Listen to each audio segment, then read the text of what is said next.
Happy welcome to Anand Academy of Education. Gitanjali అని చెప్పుకుంటున్నాము. Gitanjali was written by Rabindranath Tagore. This is Psalm number 5. మొత్తం ఈ గీతాంజలిలో మొత్తం 103 songs ఉన్నాయి, 103 psalms ఉన్నాయి.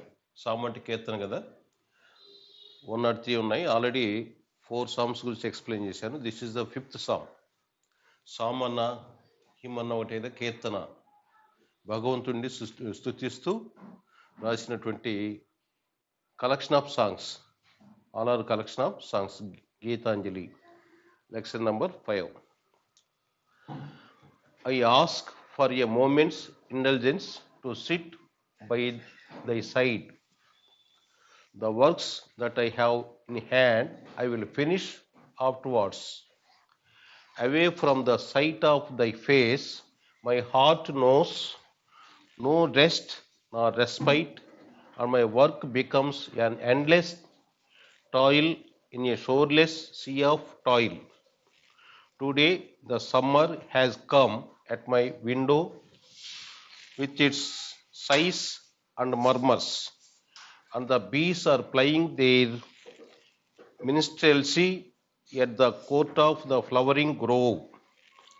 Now it is time to sit quiet, face to face with thee, and to sing dedication of life in this silent and overflowing leisure. I ask for a moment's indulgence. I ask for a moment's indulgence. ఒక్క క్షణ ఆనందం కోసం. Intelligence అంటే happiness, ఆనందము. I ask, నేను అడుగుతున్నాను ఓ భగవంతుడా, for a moments, ఒక్క క్షణం, ఇంటెలిజెన్స్, ఆనందం కోసం, టు సిట్, కూర్చోవడానికి, బై దై సైడ్, బై దై సైడ్, నీ ప్రక్కన, దై, దై అంటే నీ యొక్క, నీ ప్రక్కన కూర్చోవాలని నాకు చాలా కోరికగా ఉంది. ఆ ఒక్క క్షణిక ఆనందం కోసం నేను అడుగుతున్నాను. నీ ప్రక్కన కూర్చుంటే నాకు చాలా ఆనందంగా ఉంటుంది, చాలా సంతోషంగా ఉంటుంది ఓ భగవంతుడా. దై అంటే it refers to lord, it refers to god, thy. I ask for a moment's intelligence. I ask for a moment's intelligence, నీ యొక్క పర్మిషన్ కోసం నేను అడుగుతున్నాను ఓ భగవంతుడా, ఓ భగవాన్. నీ ప్రక్కన ఒక్క నిమిషం కూర్చునే అవకాశం నాకు ఇవ్వు. ఆ ఆనందం నాకు ఎంతో ఆనందంగా ఉంటుంది. నీ ప్రక్కన కూర్చోవాలని నా మనసు ఉవ్విళ్ళూరుతుంది. ప్రియుడు అడుగుతాడు ప్రియురాల్ని, నీ ప్రక్కన కూర్చుంటాను అని ఎంతో తాపత్రయపడుతుంటాడు. ప్రియురాలకి ఆలస్యం ఉంటుంది, ప్రియుడికి ఆవేశం ఉంటుంది. అలాగే ఈ భక్తుడికి భగవంతుని ప్రక్కన కూర్చోవాలని ఎంతో కోరిక, ఎంతో ఆరాటంగా ఉంది. భగవంతుని అడుగుతున్నాడు, విన్నవించుకుంటున్నాడు. The works that I have in hand I will finish afterwards. The works that I have in hand, నేను చేయాల్సిన పనులు చాలా ఉన్నాయి. ద వర్క్స్, పనులన్నీ కూడా, that I have in hand, ఇప్పుడు నేను చేయాల్సిన పనులు చాలా ఉన్నాయి. ఐ విల్ ఫినిష్ ఆఫ్టర్వర్డ్స్, అవన్నీ కూడా తర్వాత పూర్తి చేసుకుంటాను. నీ ప్రక్కన కూర్చుంటే ఏ పనైనా కానీ నాకు చాలా త్వరగా అయిపోతుంది, చాలా ఈజీగా అయిపోతుంది అని చెప్తున్నాడు. Away from the sight of thy face my heart knows no rest nor respite. Away from the sight of thy face, away from the sight of thy face, నీకు నీ ముఖారవిందము నుంచి, దై ఫేస్, నీ యొక్క ముఖము నుంచి, away from the sight of thy face, నీ ముఖము నుంచి నేను కానీ దూరంగా వెళ్తే, నా దృష్టి కానీ దూరంగా వెళ్తే, మై హార్ట్ నోస్, నా హృదయానికి, నోస్ అంటే తెలియటం, ఏం తెలుస్తుంది? నో రెస్ట్, నో రెస్ట్, విశ్రాంతి ఉండదు. నా రెస్పైట్, విరామం అనేది కూడా ఏముండదు. నో రెస్ట్ నా రెస్పైట్, విశ్రాంతి ఉండదు, విరామం ఉండదు. విశ్రాంతి అంటే ఒక పని చేస్తూ ఆపేసేయటం, ఒకరోజు 2 రోజుల తర్వాత వర్క్ చేసుకోవటం, అది విశ్రాంతి. రెస్పైట్ అంటే విరామము, ఒక పనికి మధ్యలో విరామము. అలా away from the sight of thy face, నీ ముఖ వీక్షణము నుంచి నా హృదయము ఒక్క క్షణం అలా ఎడంగా వచ్చిందో, మై హార్ట్ నోస్, నా హృదయానికి శాంతి విశ్రాంతులు అనేవి ఉండవు. And my work becomes an endless toil. అప్పుడు నేను చేయాల్సిన పని అంతా కూడా ఏమవుతుంది, an endless toil, చాలా కష్టంతో, ఎండ్లెస్, అనంతంగా, దానికి అంతమనేది లేదు, అనంతమైన కష్టంగా తోస్తుంది నాకు. ఎండ్లెస్ టాయిల్, శ్రమతో కూడినటువంటి పనిగా అనిపిస్తుంది నాకు. ఎప్పుడు నీ ముఖంగా నాకు కనిపించకపోతే, ఒక్క క్షణం నీ ముఖం నాకు ఎడమైతే నేను చేయాల్సిన పని అంతా కూడా చాలా కష్టం అనిపిస్తుంది. In a shoreless sea of toil, ఆ పని ఎలా ఉంటుంది? In a shoreless sea of toil, శ్రమ సముద్రం, షోర్ అంటే తీరము, షోర్లెస్ సీ, తీరము లేని సముద్రం లాగా, సముద్ర ప్రయాణం లాగా అనిపిస్తూ ఉంటుంది. సముద్రయానం లాగా, సముద్రం అంటే ఎటు చూసిన నీళ్లే, నౌకాయానం ఉంటుంది, వెళ్తూ ఉంటుంది, ఎంతో శ్రమ. తీరం అనేది ఎప్పటికి కూడా కనిపించదు, అది ఎంతో కూడా శ్రమతో కూడుకునే వ్యవహారం. అలాగా నేను చేస్తున్న వర్క్ అంతా కూడా అలా కనిపిస్తూ ఉంటుంది. షోర్లెస్ సీ ఆఫ్ టాయిల్, శ్రమ సముద్రం లాగా కనిపిస్తుంటుంది. ఒక సముద్రాన్ని దాటాలి అంటే ఎంతో శ్రమ పడాలి. 1912 1912 15th April RMS Titanic ship sank in the North Atlantic Ocean. 1912 సంవత్సరం ఏప్రిల్ 15వ తారీఖు ఎర్లీ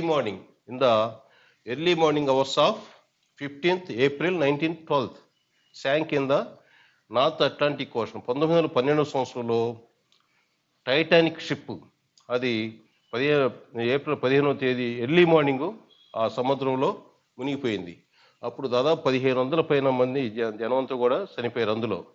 అలా అది ఎంతో శ్రమతో కూడుకున్న వ్యవహారం. ఒక సముద్రాన్ని దాటాలి అంటే ఎంతో శ్రమతో, ఎంతో కష్టమైన పని. అలా నీ ముఖ వీక్షణ నుంచి నా హృదయం ఎడమైతే నేను చేయాల్సిన చిన్న చిన్న పనులు కూడా చాలా కష్టం అనిపిస్తాయి, చాలా శ్రమతో కూడుకుని ఉంటాయి అని చెప్పి చెప్తున్నాడు. Today the summer has come. Today, ఈరోజు, ద సమ్మర్ హ్యాస్ కమ్, వేసవి వచ్చింది.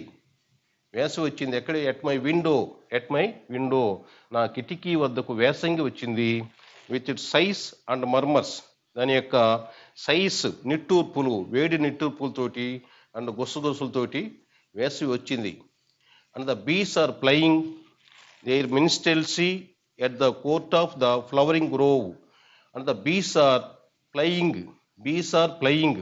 తేనెటీగలు రొద చేస్తున్నాయి. బీస్, భ్రమరాలన్నీ కూడా ఆర్ ప్లయింగ్ దేర్ మినిస్ట్రెల్సీ, తేనెటీగలన్నీ కూడా తిరుగుతున్నాయి. మినిస్ట్రెల్సీ ఎలా? దేర్ మినిస్ట్రెల్సీ, దాని వాటి యొక్క బృందగానంతో at the court of the flowering grove, వికసించిన పుష్పాల నికుంజములో, నికుంజం అంటే పొదరిల్లు, ఆ పుష్ప పొదరిల్లు వద్ద భ్రమరాలన్నీ కూడా తన యొక్క సంగీత జ్ఞానాన్ని వినిపిస్తూ తిరుగుతున్నాయి. నౌ ఇట్ ఈస్ టైం, ఇదే సరైన సమయం.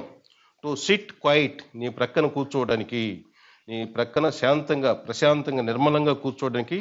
It is time to sit quiet, face to face with the, నీ ప్రక్కన, నీ ముఖంలోకి చూస్తూ, ఫేస్ టు ఫేస్, నీ ముఖాన్ని చూస్తూ కూర్చోవడానికి సరైన టైము ఇదే. And to sing dedication of life, జీవితాన్ని అంకితం చేసే పాటను పాడటానికి ఇదే సరైన time. In the silent and overflowing leisure, ఇలాంటి నిశ్శబ్ద సమయంలో, ఓవర్ఫ్లోయింగ్ లీజర్, ప్రవహిస్తున్నటువంటి విశ్రాంతి సమయంలో నీ ప్రక్కన కూర్చొని జీవితాన్ని అంకితం చేసే పాట పాడటానికి ఇదే సరైన సమయం. ఓ భగవంతుడా అని చెప్తున్నాడు. ఎవరు? భక్తుడు. ఐ మీన్స్ డివోటీ, భక్తుడు. దై మీన్స్ దై అంటే భగవంతుడి గురించి. Thy side, I ask for a moment's intelligence, ఒక్క క్షణం నీ ప్రక్కన కూర్చే ఆనందాన్ని నాకు ప్రసాదించమని అడుగుతున్నాను ఓ భగవాన్. ఓవర్ఫ్లోయింగ్ లీజర్, ఈ విశ్రాంతిని పొంగి పొర్లుతుంది. ఈ పొంగి పొర్లే విశ్రాంతిలో నీ ప్రక్కన కూర్చొని, ఫేస్ టు ఫేస్, ముఖాముఖి నీ ప్రక్కన కూర్చొని జీవితాన్ని అంకితం చేసే పాట.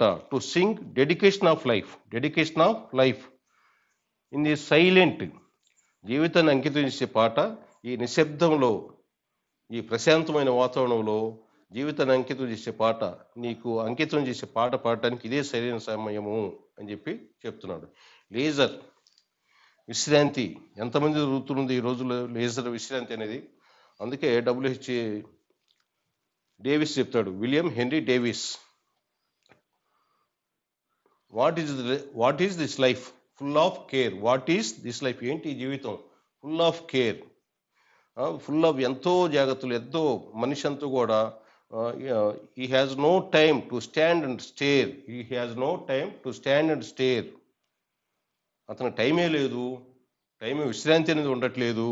టు స్టాండ్ అని, ఒక్క క్షణం నిలబడి, టు స్టేర్ నిలబడి ప్రకృతి వైపు చూడటానికి ఒక్క క్షణం కూడా తీరిక లేదని చెప్పి చెప్తున్నాడు WH డేవిస్.